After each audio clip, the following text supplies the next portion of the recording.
Madam দাঁড়ান। আপনার স্কুলের ইনকাম কয়টা? কি আশ্চর্য, আপনাকে বলবো কেন? কে আপনি?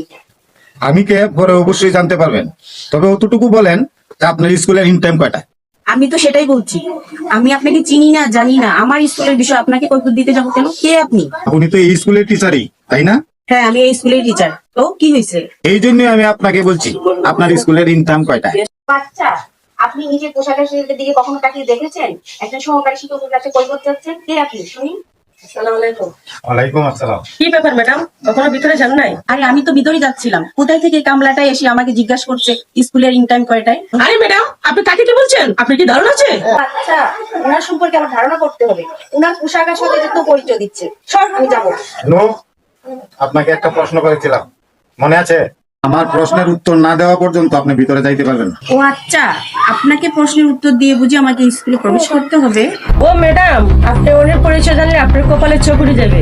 ও আচ্ছা, ওনার পরিচয় জানলে আমার চোখ কপাল উঠে যাবে? তাহলে শুনি ওনার পরিচয়টা। ম্যাম, উনি আমাদের বিভাগের নতুন শিক্ষা অফিসার। মানে স্যার, আসসালামু আলাইকুম। I am very sorry. হয়েছে কি স্যার, আমি তো আপনাকে চিনতে পারি নাই। আমি স্কুলে নিয়মিতই সময় মতো স্কুলে আসি। আমি বাচ্চাদেরকে খুব ভালোভাবে পড়াশোনা করাই। আমি খুব ভালো একজন টিচার। ম্যাডাম, আপনাদের স্কুলের ইনটাইম কখন? জি স্যার, আমাকে ক্লাস তো 10টায় শুরু হয়, 9টায়। 9টায় যদি উপস্থিত থাকেন তো উনি 11টায় স্কুলে কি করে? স্যার, আমি তো আপনাকে বললামই, আমি রেগুলার টাইম মতো আসি। আজকে একটু লেট হয়ে গেছে। আপনার যদি বিশ্বাস না হয় স্কুলের হেড ম্যাডামকে জিজ্ঞেস করতে পারেন। ঠিক আছে, হেডমাস্টারের কাছে চলেন। ম্যাডাম দেবো। দাঁড়ান ম্যাডাম। জি স্যার, বলুন। ম্যাডাম, আপনি বলেন না, আমি নিয়মিত স্কুলে আসি, টাইম মতো আসি, বাচ্চাদের ভালো করে পড়াশোনা করাই। আপনি চুপ করেন তো একটু।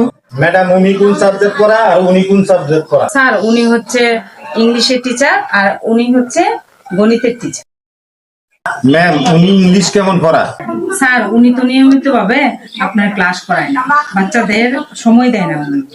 এই মাসে ধরেন 4-5 দিন আসে স্কুলে, এরকম ভাবে। ও আচ্ছা, উনি কি ছুটি নিয়ে যায়? না স্যার, উনি ছুটি নেওয়ার প্রয়োজন মনে করে না।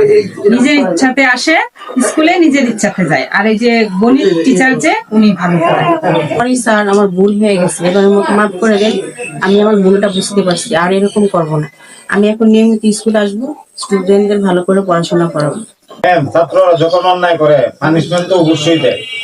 স্যার, আমরা পানিশমেন্ট দিই, ঠিক আছে, পরবর্তী যাতে অন্যায় না করে। আপনি যখন অন্যায় করেছেন অবশ্যই আপনার শাস্তি হবে। আপনার শাস্তি হচ্ছে সাসপেন্ড। আমাকে এবারের মতো ক্ষমা করে দিন প্লিজ স্যার। সরি স্যার, আমি